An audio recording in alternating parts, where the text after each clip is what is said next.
வானொலி, பாண்டிச்சேரி வானொலி, கொடைக்கானல் வானொலின்னு வீடு வீட்டுக்கு ரேடியா தான் இருக்கு. சரி, 30 வருஷத்துக்கு முன்னாடி ஒரு பொண்டாட்டியாரி சொல்லியிருக்கு, எல்லாரும் வீட்டுல ரேடியா இருக்கு. சரி, நம்ம வீட்டுல ரேடியா இல்ல. இந்த 400 ரூபா காசு, சரி நான் வேலைக்கு போயிட்டு வரேன், நீ ரேடியோ வாங்கிட்டு வந்து வை, சாயங்காலம் நம்ம வீட்டுல ரேடியா பாடணும்னு சொல்லிட்டு இந்த பொம்பளை போயிருச்சு. சரி, கடையில போய் ரேடியா வாங்கிட்டேன். முதல்ல ரேடியா வாங்கிட்டு போறேன், என்ன பண்ணணும்னு கேட்டீங்க. முதல்ல வாங்கிட்டு போறியா, நல்லா சாமியை கும்பிட்டு நடு வீட்டில் வைடா ரேடியா பாடும்னு அவன் சொல்லிட்டேன். சரி, இவனு சாமியை கும்பிட்டு தேங்காய் வளம்லாம் சாமியை கும்பிட்டுட்டு நடு வீட்டில் காலையில வச்ச ரேடியா. சரி, காலையிலேருந்து சாயங்காலம் வரைக்கும் பார்த்துக்கிட்டே இருந்திருக்கிறேன், ரேடியா பாடலை. வேலைக்கு போன பொண்டாட்டி வந்துருச்சு. சரி, வந்தா என்னடா எல்லாரும் வீட்லயும் ரேடியா பாடுது, நம்ம வீட்டுல ரேடியா பாடலேன்னு உள்ள நுழைஞ்சு பாக்குது, ரேடியாவை குருண்டு பார்த்துக்கிட்டே இருந்திருக்கிறேன். சரி, வந்த பொம்பளை கடுப்பாயிருச்சு, பாவி பையில 400 ரூபா காசு கொடுத்துறனா, இப்படி பாடாத ரேடியா வாங்கிட்டு வந்துட்டியாடா, அதானே என்னடா நம்ம வீட்டுல ரேடியா பாடல, உன்னை ஏமாத்திட்டாண்டா, போய் பாடுற ரேடியா வாங்கிட்டு வாடா, எடுத்துட்டு போடா அப்படின்றது. சரி, கடைக்கு கொண்டு போயிட்டேன். போய் கேட்டிருக்கேன், ஐயோ கேப்பில என்னடா ரேடியா கொடுத்தா ரேடியா பாடலடா அப்படின்றிருக்கேன். அப்பதான் ரேடியா கடைக்காரன் கேட்டிருக்கேன், என்ன சொன்னா, நீ திருச்சியில வச்சியா அப்படின்னு கேட்டிருக்கேன். சரி, ஆகா திருச்சியில வச்சாத்தான் பாடும் போல இருக்குடான்னு ரேடியாவை எடுத்துட்டு பச்சேரி கிளம்பிட்டேன் திருச்சிக்கு. திருச்சிக்கா போயிட்டேன். ரேடியா கொண்டு போய் திருச்சியில வச்சு காலையிலேருந்து சாயங்காலம் வரைக்கும் பார்த்துக்கிட்டே இருந்திருக்கிறேன். பார்த்தேன், அங்கே டீ கடைக்காரன் ஒருத்தன் வாட்ச் பண்ணி பார்த்துட்டு, யாரா நீ எந்த ஊர்ரா, காலையிலேருந்து உன்னைய பார்த்துக்கிட்டு இருக்கேன், இதோட 4 டீ 8 வடை ஆகி போச்சு, முரட்டு தீனி தின்னுருக்கேன், யாரா நீன்னு கேட்டிருக்கேன்.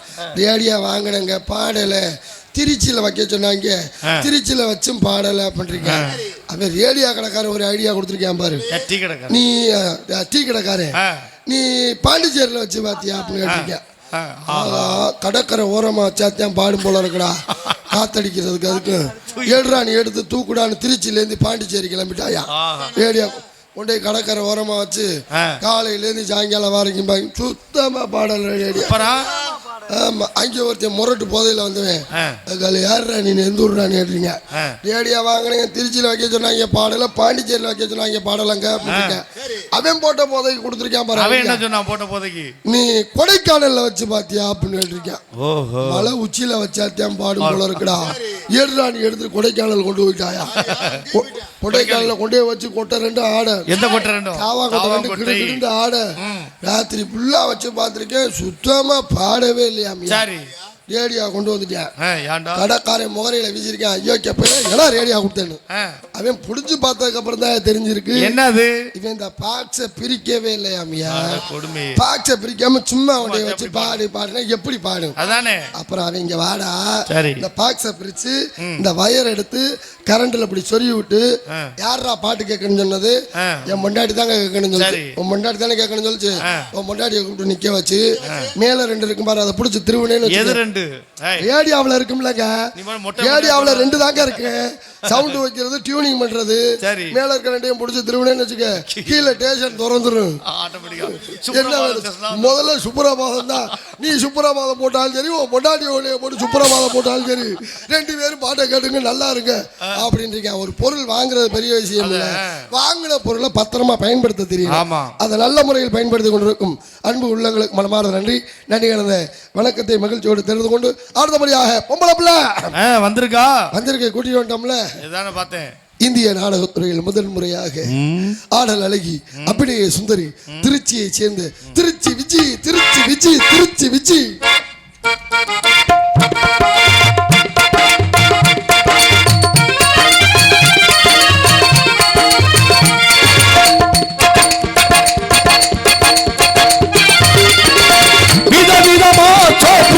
கண்ணாடி ஏன் அக்கா மக வந்து நின்னா முன்னாடி, எப்பவுமே காதல் ஒரு கண்ணாடி, அது உடைச்சிடாம பாக்குறவே கில்லாடி.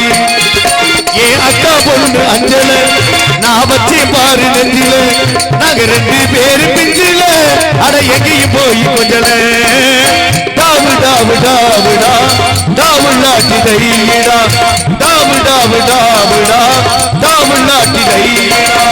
விதவிதமா தோப்பு சீப்பு கண்ணாடி, ஏன் அக்கா மக வந்து நின்னா முன்னாடி முன்னாடி. எப்படி பொம்பளை பிள்ளை, அருமையான பாட்டு பொம்பளை பிள்ளைக்கு நல்லா இருந்துச்சு. அடுத்தபடியாக சாப்பாடு ஏற்பாடு செய்த விழா குழு அண்ணே முத்துச்செல்வன் அண்ணே முத்துச்செல்வன் அண்ணே வீட்டில் நல்லா சாப்பாடு. அவங்க தம்பி தான் சமைச்சாரு. சொன்னார் அருமையாக இருந்துச்சு தம்பி, நல்லா சாப்பிடுங்க நல்லா சாப்பிடுங்கன்னு பொறுமையாக எல்லாருக்கும் நல்ல முறையில் சாப்பாடு ஏற்பாடு செய்த அருமையினார் முத்துச்செல்வம் அண்ணார் அவர்களுக்கும் அவர்கள் குடும்பத்தார்களுக்கும் மனமார்ந்த நன்றி நன்றியடைந்த வணக்கம். வரவேற்ற விதங்கள் அப்படி இருக்கணும். கமதி வந்துட்டாரு, வந்து 2 வீலரில் எங்களை கூட்டிகிட்டு வந்து முதல்ல வண்டி அங்கே வீட்டுக்கு விடுங்க, சாப்பிட்டு வருவோம், சாப்பிட்டு அப்படி கூட்டி வரணும். நத்தம் பக்கம் நாடகம். ஆமாம், நாடக வண்டி போய் நின்று சொல்லியோ ஒருத்தர் கூப்பிட்டாரு, நம்ம வீட்டில் என் தம்பி வாங்க சாப்பாடு அப்படின்னா, மரியாதையாக கூப்பிட்றாரு, இறங்கடா. எல்லாம் இறங்கிட்டான். இறங்கி நடந்து போயிட்டு இருக்கான். போக போக போக போக காட்டுக்குள்ள இருட்டுக்குள்ள கூட்டிட்டு போறாயா. யோ என்னையா இருட்டுக்குள்ள காட்டுக்குள்ள கூட்டிட்டு போற, அதுவும் பூச்சி ஓட்டா இருக்குமா, பயப்படாம வானே, நல்ல வாம்பு இருக்க இடத்துல ஒண்ணு இருக்காது, நீ வா அப்படின்னு நான் பார்த்தேன். நல்ல வாம்பு இருக்க இடத்துல ஒண்ணு இருக்காது, நீ வா. போயிட்டே இருந்தோம்ல, பாதி தூரத்துல போறோம்னா ஐயோ அப்படின்ட்டு பாம்பு வந்துருச்சாடா. வேற இல்ல நீ உங்களுக்கு வெத்தலை வாங்க மாட்டேன் சொல்லி தோடா, அது கேட்டா ஐயோ நொய்யோ கத்துற, எதிரா வீடுன்னு. அந்த லைட் எரியுது, அதான் நம்ம வீடு, போய் சாப்பிடுங்க, நான் போய் வெத்தலை வாங்கிட்டு வந்துடுறேன் அப்படி வாங்கிக்கிட்டேன். வாசப்படியில் ஒரு முன்னாடி நின்றுச்சு, எப்படி கூப்பிடணும், எப்படி கூப்பிடுச்சு, நடிகர்களா வாங்க அந்த நல்லா திருப்தியாக சாப்பிடுங்க அப்படித்தானே சொல்லணும். அந்த அம்மா நாடாக்காரங்களா வாங்க வந்து வெக்கம் இல்லாமல் சாப்பிடுங்க, வெக்கம் இல்லாமல் சாப்பிடுங்களா, நல்லா சோத்துக்களி இல்லாமல் ஓவட்டுக்கு வந்திருக்கா, ஒரு வேலை ஒரு மசூர் வேலை எல்லாம் திரும்பிட்டான். எல்லாரும் வந்துக்கிட்டு இருந்தோம்ல, வெத்தலா வாங்கிட்டு வந்தேன், பாதி தூரத்தில் வந்துட்டேன். வந்து மறுபடியும் எங்களை பார்த்துட்டு ஐயோ அட இளவு இருந்த மாதிரி ஐயோ ஏன்னா கத்துற, என்ன படி சாப்பிட மாட்டிய, ஓ முன்னாடி எங்களை வெக்கம் இல்லாமல் சாப்பிடுங்க, வீட்டு வாசப்படி எப்படி அமைதி போடல அப்படின்னு சொன்னா பாருங்க. என்ன சொன்னா, ஐயோ அவ கிடக்குறானே லூசு முண்டே, அவளுக்கு பேச தெரியாதுன்னு, நீங்க வாங்க கண்ட கண்ட நான் எல்லாம் சாப்பிடுறது, நீங்க சாப்பிட்றதுக்கு என்ன கண்ட கண்ட, அதுக்காக பொண்டாட்டி எவ்வளவு தேவலை, அந்த பொம்பளை வெக்கம் இல்லாம சாப்பிடுங்கன்னு இவன் சொன்னா பாரு, கண்ட கண்ட நாயெல்லாம் சாப்பிடுறது, நீங்க சாப்பிடுறதுக்கு என்ன. அதோட நான் வந்துட்டு நீ என்ன பண்ண, நீ சாப்பிட மாட்டீங்களா, கடைசி வரைக்கும் ரோசமானவனே, நீ ரோசக்கார எப்படி சாப்பிடுவ, என்ன பண்ண அப்புறம் கடைசி வரைக்கும் வீட்டு வாசப்படியே மிதிக்கல, அப்புறம் என்ன பண்ண சொத்துக்கு கொல்ல பக்கமா உள்ள போயிட்டு சாப்பிட்டு வந்துட்டேன். விடிய விடிய பசி பக்கமா இருக்குது, நல்லா சாப்பிட்டுக்கிட்டு இருந்தோம்னே, குழம்புல உப்பு இல்ல, ஏமா என்னம்மா குழம்புல உப்பு இல்லை அப்படின்னல, அந்தம்மா அப்பு உங்களுக்கு சமைச்சது அப்பு, பேச தெரியாமல் பேசிவிட்டேன், இப்படியா கோச்சிட்டு போவியே சாமி, இந்த உப்பை கொண்டு வந்து அப்படியே சோத்துல தூவி விடுறேன், நல்லா பிசைஞ்சு சாப்பிடுங்கன்னு சொல்லிவிட்டு, அவன் சொன்ன மாதிரி அந்த பொம்பளை லூசு முண்டையாத்தியா இருக்கும் போல, உப்பை எடுத்துட்டு வர்றதுக்கு பதிலாக கோலப்பொடியை கொண்டு வந்து இருக்கிறேன் சோத்துல எல்லாம் தூவி விட்டு பிசைஞ்சு தின்னா முரட்டு மரட்டு கிளட்டு முண்டே எங்களை சோறே அதிகமில்லையா. பெரிய இமிச்சா ஒவ்வொரு நாளைக்கு நாங்கள் பாரு, இன்னைக்குனாச்சும் தேவலனே, நேற்று திண்டுக்கல் பக்கம் திண்டுக்கல் அவுட்ரு சாக்கடை குழியும் அதுவும் ஒன்று, மேடையை கொண்டு வந்து அங்கே போட்டு வச்சு கொசு கடிச்சு எடுக்குதுண்ணே, சட்டையை கழட்ட முடியல, உரிச்சு எடுத்துருச்சு கொசு. அதோட சிறப்பான ஒரு இடம் இருந்துச்சு, நாடக மேடைக்கு பின்னாடி சாக்கடை குழி ஓடிச்சா, அதை பக்கத்தில் இங்கிட்டு ஒயின் ஷாப்பு, இங்கிட்டு வந்து சுடுகாடு, வேற ஒண்ணும் இல்ல, நேரம் அதுல குடிச்சு விட்டு சுடுகாட்டுல விழுந்து சாக வேண்டியது. மணி அடிச்சிருச்சு, இதுக்கு மேல நம்ம நிக்க கூடாது. ஆமா இது டைம் தான், நல்லதா, இதுவும் நல்ல நேரம், இத பார்த்தே தெரிஞ்சுக்கிற வேண்டியது. ஆமா கிளம்பி போயிட்டே இருக்கு. அண்ணன் என்ன சமைச்சது, அதே சமயக்காரரு என் தானே தலைவன் தன்மான சிங்கம், அருமையா இருந்துச்சு. சாப்பிடுங்க நல்லா சாப்பிடுங்க, பொறுமையா சாப்பிடுங்க. நீங்க அண்ணன் எதுவும் பேச வேண்டாம், சாப்பிடுங்க, பேச்ச குறைச்சி சாப்பிடுங்கன்னு இவர்தான் பேசிக்கிட்டு இருந்தார். நன்றி. போயிட்டு தள்ளி விட்டு மற்ற வேலையை பார்ப்போம். பக்த கோடியிலும் பொதுமக்களும் அனைவரும் பிறந்த நாளாக வருகிறேன் வரவேற்கின்றோம். இப்படிக்கு கோவில் பங்காளிகள் மற்றும் ஊர் பொதுமக்கள் 11 மணி ஆச்சு, என்னத்தான் இப்பதான் வருது எல்லாரும், என்ன 3 கிளையும் காலேஜ் ஃப்ரெண்டா கிளாஸ்மேட்டா 3 பேரும், மண்டையை புழக்க போறேன்டாங்குது இந்த ஆயா, போய் தொலைடா போட்டு அறுத்துக்கிட்டு கிடக்காரா, எனக்கு தெரியும் நீ என்ன சொல்ல வரேன்னு, உன்னைய கொன்னே உடைய நீ போய் தொலைடா, அதான் சொல்லுது, அதான் தெரியுது, முகரைய பாரு முகரை போறானா கடந்துக்கிட்டு அறுத்து குமிச்சுக்கிட்டு கிடக்குறேன் அப்படின்னு. ஆமா காலைல 6 மணி வரைக்கும் நாடகம் நடக்கு, கல்யாணம் நடக்கும், என்னைய கல்யாணம் பண்ணிவிட்டு நீ போ.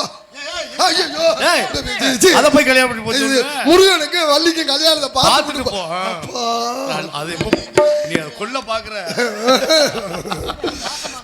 இந்த நாடகம்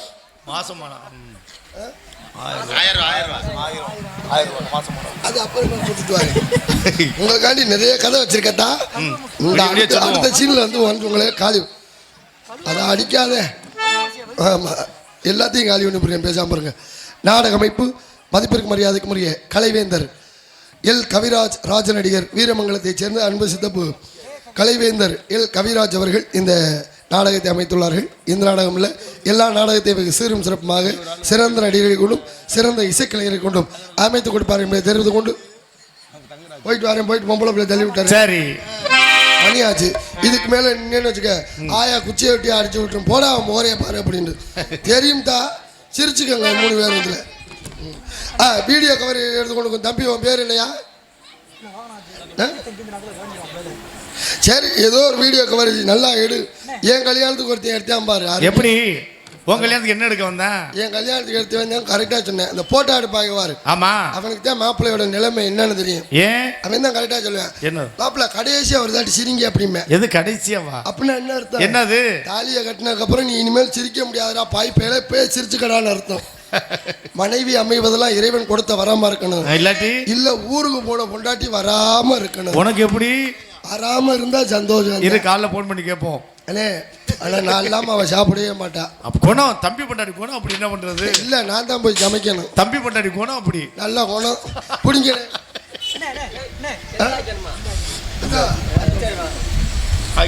வாங்கண்ணே.